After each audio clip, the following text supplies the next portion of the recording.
Part 1. Introduction. The context of the Cold War. The Cold War was not just a standoff between two superpowers, it was a clash of ideologies, systems, and visions of the world. At the center of this struggle were the United States and the Soviet Union, two giants, each determined to extend its influence globally. But what drove the United States to weaken and eventually contribute to the collapse of the Soviet Union? Understanding this requires looking at the complex interplay of politics, economics, and strategy during one of the most tense periods in modern history. Part 2. Ideological conflict. At the heart of the confrontation lay ideology. The United States represented capitalism, democracy, and market-driven economies, while the Soviet Union embodied socialism, centralized planning, and a one-party system. This ideological gap created the foundation for strategic rivalry, motivating the US to promote its values worldwide and challenge Soviet dominance wherever it emerged. Part 3.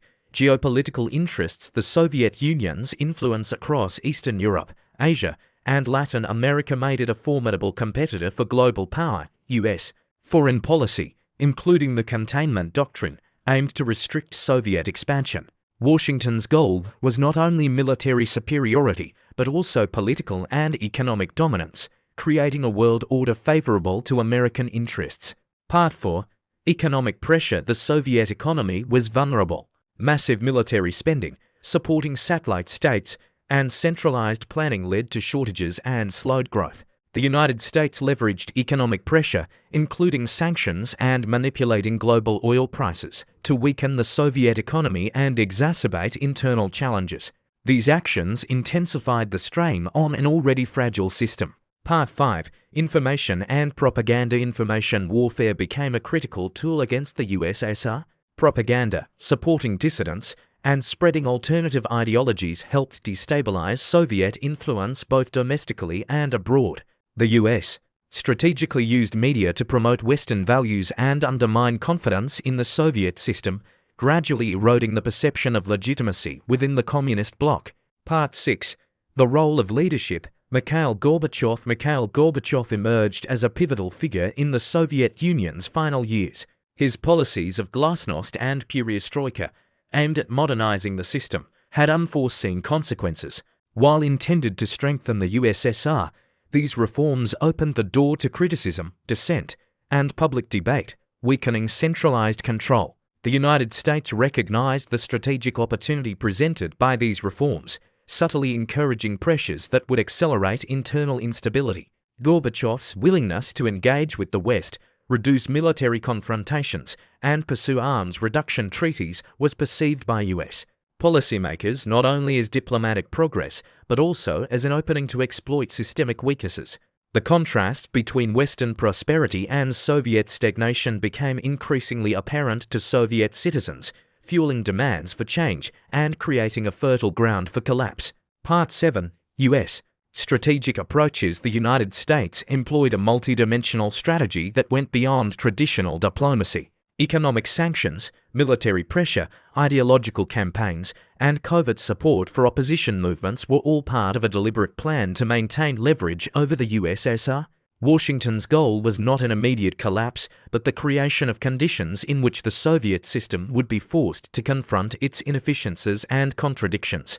From supporting reformist voices to investing in technologies and industries that widened the economic gap, the US strategy was comprehensive. By maintaining pressure on multiple fronts, the United States ensured that internal weaknesses became more pronounced, ultimately hastening the unraveling of the Soviet Union. Part 8. Key events that accelerated the collapse. Several critical events accelerated the decline of the Soviet Union.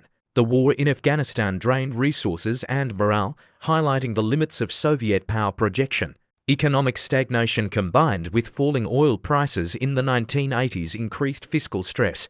Meanwhile, popular movements in Eastern Europe, inspired by democratic ideals and supported by Western influence, challenged the authority of Moscow's satellite regimes. The fall of the Berlin Wall in 1989 symbolized the unraveling of the Soviet sphere of influence and demonstrated that the Soviet Union could no longer control the political destiny of Eastern Europe. These events, combined with internal economic and political pressures, made the collapse increasingly inevitable. Part 9.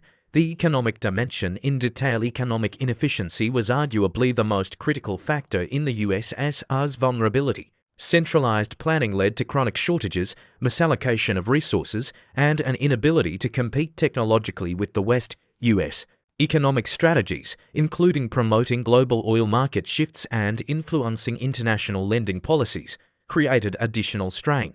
American policymakers understood that a struggling economy would weaken not only military capabilities but also public confidence in the Soviet system. Over time, this approach helped magnify the internal contradictions of the Soviet model, making reform increasingly urgent yet difficult to implement successfully. Part 10.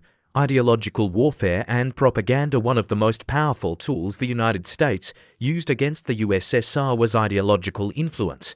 Through media, cultural exchanges, and support for intellectual dissent, the US promoted the values of freedom, democracy, and market economies. Radio Free Europe, Voice of America, and other channels broadcast alternative perspectives that challenged Soviet propaganda, exposing citizens to contrasting ideas and lifestyles. This ideological pressure slowly eroded the legitimacy of the Communist Party in the eyes of its own people. Young Soviets, witnessing the prosperity of the West and the stagnation of their own society, began questioning the system that had defined their entire lives. The psychological impact of these broadcasts cannot be underestimated. It helped create a population ready for change. Part 11. Covert operations and support for dissidents beyond public media. The United States also engaged in covert operations to support dissidents, reformers, and intellectuals within the Soviet sphere. Funding, training, and logistical support for pro-democracy movements created internal challenges for the Soviet government, forcing it to divert resources to control dissent. These subtle interventions ensured that pressure was applied not only externally but from within, further weakening the system. By strategically supporting voices for reform without directly provoking confrontation, the United States maintained plausible deniability while still influencing events behind the scenes. Over time, these efforts compounded the internal fractures that would ultimately make the Union unsustainable. Part 12. Nationalism and internal pressures. The USSR was a multi-ethnic empire, and rising nationalism within its constituent republics played a critical role in its collapse. Movements in the Baltic states, Ukraine, Georgia, and Central Asia increasingly demanded autonomy or outright independence. The United States, recognizing the potential for fragmentation, offered diplomatic support and encouraged international attention to these movements, subtly accelerating the centrifugal forces within the Union. As republics pushed for sovereignty, Gorbachev faced the impossible task of maintaining unity while implementing reforms. U.S. policy capitalized on these tensions, allowing nationalist aspirations to flourish and contributing to the eventual dissolution of the Soviet state. Part 13.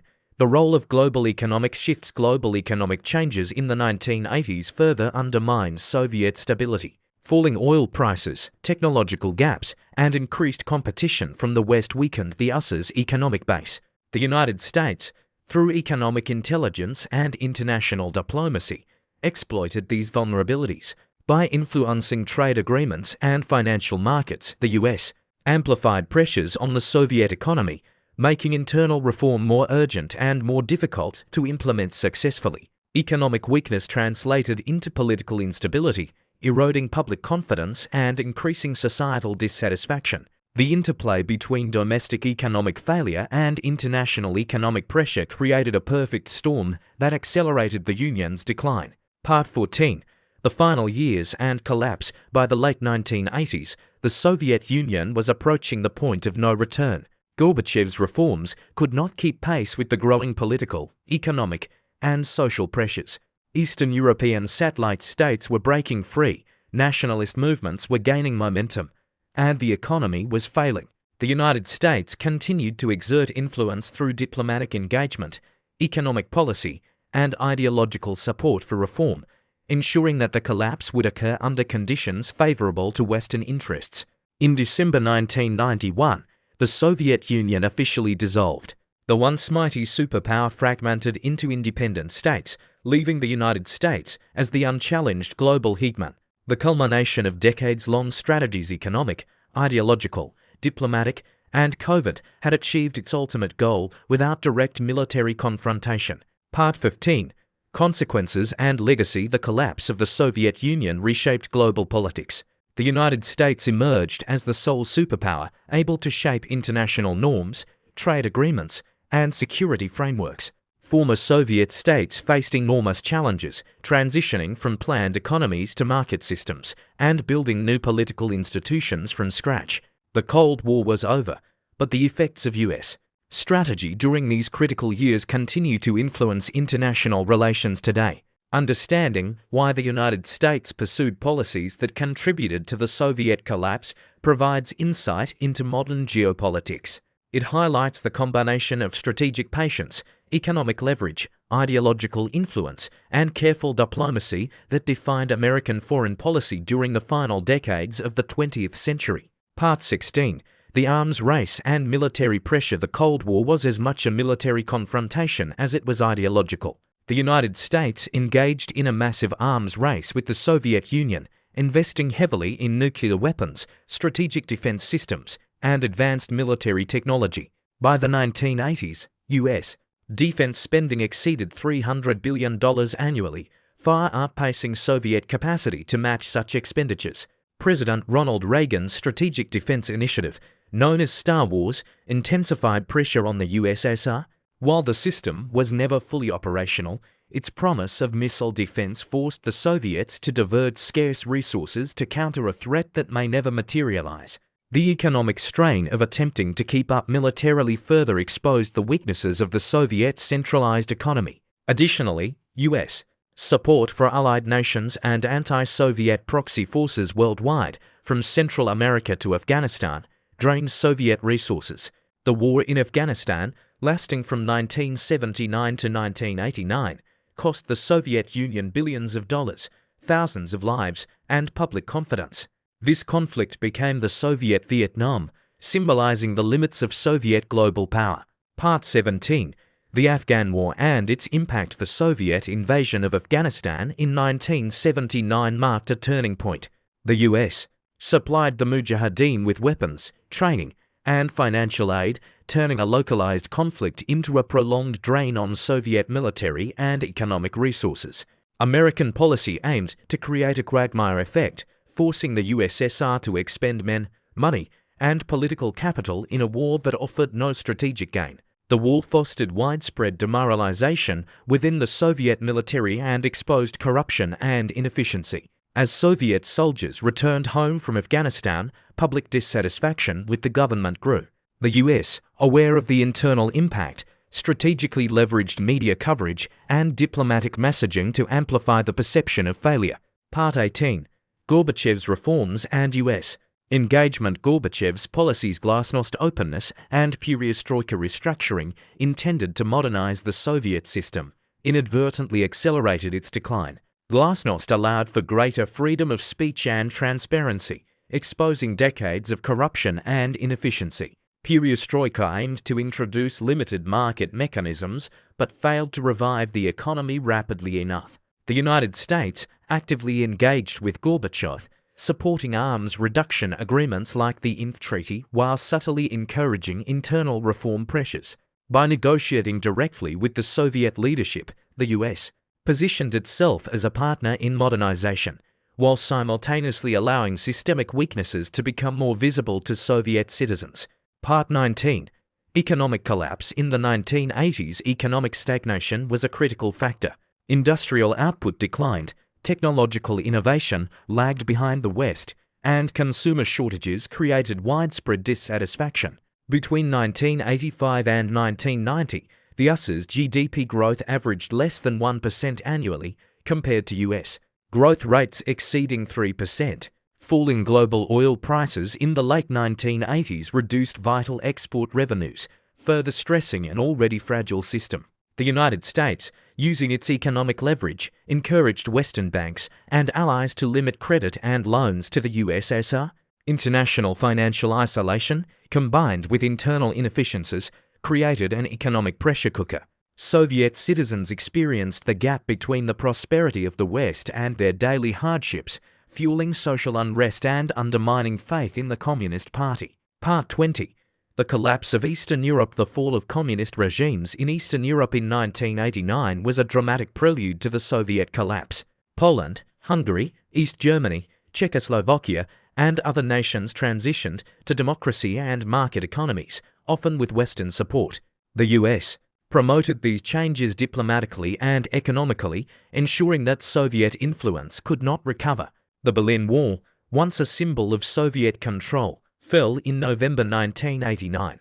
This event demonstrated the inability of the USSR to maintain its satellite states and foreshadowed internal disintegration. By observing these events, the United States could anticipate the inevitable fragmentation of the Soviet system. Part 21. Nationalism and Independence Movements. The Soviet Union was a federation of 15 republics, each with distinct ethnic, cultural, and linguistic identities.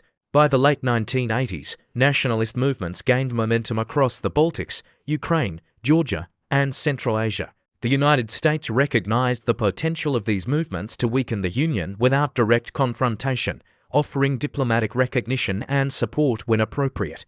In Lithuania, Latvia, and Estonia, mass demonstrations and declarations of sovereignty forced Moscow to respond cautiously. The US leveraged these developments by providing international visibility and moral support, creating a sense that independence movements were legitimate and unstoppable. This strategy effectively accelerated the breakup of the USSR from within.